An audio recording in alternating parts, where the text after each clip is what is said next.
La peur du ridicule t'empêche de vivre? Il est temps de l'écraser, de l'éliminer. Allez, suis-moi, je te montre. Mais avant toute chose, jingle! Si tu aimes les contenus de développement personnel, de mindset, de lifestyle ou de reconstruction, tu es au bon endroit. Ici, tu trouveras tout ce dont tu as besoin pour devenir la personne dont tu rêves, cette personne inarrêtable. Aujourd'hui, on va parler d'un thème un peu particulier, la peur du ridicule. Et oui, on a tous connu ça, ce moment où tu avais envie de faire quelque chose, mais tu l'as pas fait. Tu l'as pas fait parce que tu avais peur qu'on se moque de toi, d'avoir l'air ridicule, qu'on nous prenne pour une débile. On a tous connu ça, moi y compris, jusqu'au jour où j'ai décidé de m'en foutre, mais de m'en foutre royalement. Et tu sais quoi? Tout a changé ce jour-là, absolument tout.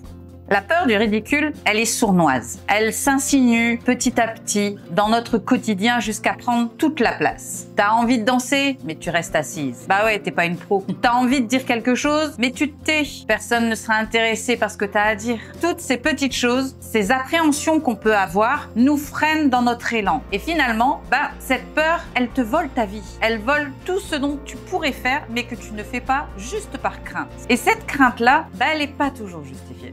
Quand j'ai lancé ma chaîne YouTube, j'avais peur. J'étais flippée. Pour moi, j'avais pas les connaissances, je ne savais pas monter, je n'avais jamais parlé face à une caméra toute seule, je ne m'étais jamais mis en avant proprement parlé. Je voulais qu'on parle non seulement de mon expérience, mais je voulais pouvoir aider les autres femmes à faire ce qu'elles voulaient, à pouvoir devenir ce qu'elles souhaitaient. Je voulais aider les femmes qui étaient en train de passer ce par quoi moi j'étais passée. Je voulais venir en aide à un max, mais je me sentais pas légitime. Je n'étais ni coach, je n'étais pas un professionnel de la santé, je n'étais pas non plus une chroniqueuse connue. Bref, j'étais juste moi en fait, juste une femme avec une expérience. Et je ne pensais pas que c'était assez pour le faire. Alors plutôt que de faire les vidéos que je souhaitais, je me suis simplement rabattue sur quelque chose que je savais maîtriser, ma famille, mes enfants. Ça, je savais que ma place, elle était légitime. J'étais une maman de 3 enfants, j'avais une expérience et ça, je savais que je pouvais la partager avec les autres. Et j'ai adoré faire ça. Mais c'était pas ce qui me faisait vibrer, c'était pas le contenu que je voulais proposer. Et puis un jour, j'ai décidé que j'avais pas grand chose à perdre. Je me suis posé cette question. Et si je fais une vidéo qui me plaît vraiment, qu'est-ce que je risque? En soi, j'ai pas des millions d'abonnés, du moins pas encore. J'avais rien à perdre et partager mon expérience, c'était quelque chose qui comptait beaucoup pour moi. Alors après 4 ans de vidéos en lifestyle, je me suis dit, allez, on y va et on verra. Au pire, ça fait un flop et c'est pas grave. Au mieux, ça plaît vraiment et je pourrais vraiment faire le contenu qui me fait vibrer, qui me fait vraiment triper. Et je me suis lancée. Et tu sais quoi? Il ne s'est rien passé du tout.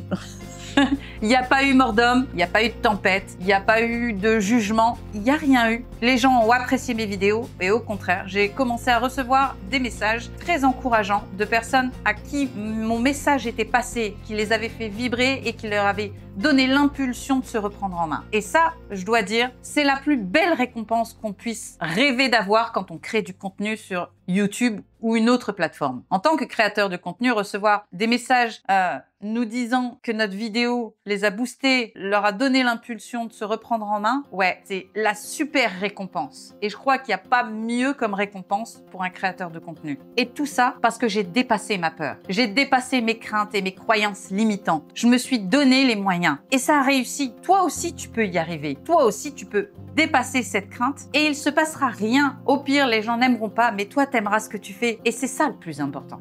Tout ça, c'est bien gentil. Mais comment on peut faire pour pulvériser ces peurs, pour aller de l'avant? Aujourd'hui, je te donne 3 clés qui vont t'aider à dépasser cette peur. Ça n'est pas une recette miracle, ça n'est pas quelque chose de facile, mais c'est vraiment des habitudes, des petites clés qui te manquent, mais qui vont t'aider à aller au-delà de tes craintes, au-delà de tes peurs. La première, la toute première clé, c'est que c'est pas de la peur, c'est une habitude que tu as. On t'a ancré profondément depuis l'enfance à ne pas faire de bruit, à être sage, à être discrète, à ne pas te mettre en avant, à faire attention à ce que les gens diront de toi. On a tous vécu ça, la génération de nos parents était comme ça, le regard des autres était primordial. Résultat, on est ancré dans une bulle de normalité et dès qu'on souhaite sortir du cadre, on nous ramène gentiment là où on est censé être. Sauf que ta place, elle est là où toi tu le décides. Tu veux être hors cadre, sors du cadre, ose, fais les choses. Qui sait, tu inspireras peut-être d'autres personnes à te suivre également. Et c'est ça qui est génial. C'est comme une routine. On est habitué à rester discrète, à à faire un certain nombre de choses et ne jamais tenter de nouveautés. C'est à toi de dire stop et de tenter les choses. Tu verras bien ce qui se passera après. Dans tous les cas, tu n'en mourras pas. La deuxième clé consiste à te poser une question. Une seule et unique question. Lorsque tu as peur d'être ridicule, pose-toi la seule question qui compte. Et alors, qu'est-ce que tu risques? Tu vas mourir? Au pire, tu vas faire rire. Tu ne risques rien. Tu n'as rien à perdre. Pose-toi cette question. Et si tu n'as aucune réponse qui tient la route, c'est que tu dois faire cette chose. Tu ne te mets pas en danger. Tu ne vas pas perdre le toit au-dessus de ta tête. Tu auras toujours de quoi manger et de quoi t'habiller. Tout va bien en fait. Tu peux tenter les choses dès l'instant où elles ne risquent pas de te faire du mal. On n'est jamais mort parce qu'on a été ridicule. Quand tu as peur, pose-toi juste cette question-là. Et si tu n'as pas de réponse, c'est qu'il n'y a pas lieu d'avoir peur.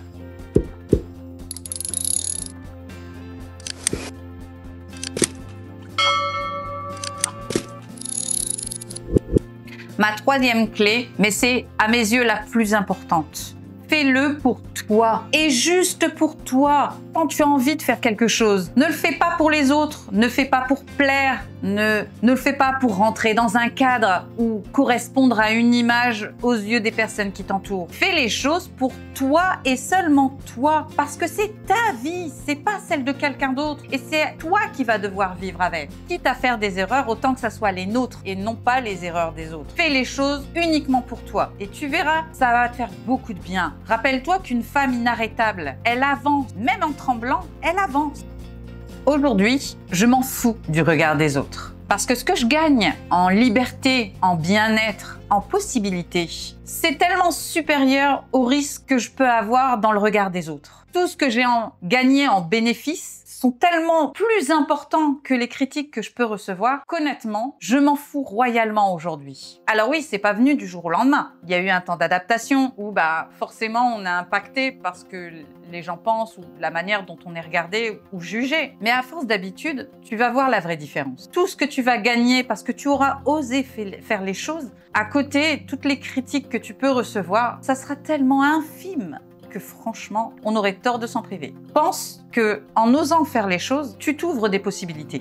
Tu n'as pas une vie extraordinaire si tu fais des choses ordinaires. C'est bien en te dépassant, en allant au-delà de ce que les gens ont l'habitude, que tu t'ouvres des possibilités. Aujourd'hui, je peux me regarder dans un miroir et d'être fière de ce que j'ai accompli. Je sais ce que je veux et ce que je ne veux plus. Je n'ai plus peur de ce que les autres diront de moi. La seule chose qui compte vraiment, c'est ce que moi je pense de moi. Et c'est comme ça que tu dois fonctionner. Quand tu te regardes dans un miroir, tu dois être en parfait accord entre ce que tu dis et ce que tu fais. Tu dois faire les choses pour toi et pas pour quelqu'un d'extérieur. C'est le seul moyen d'être véritablement heureux.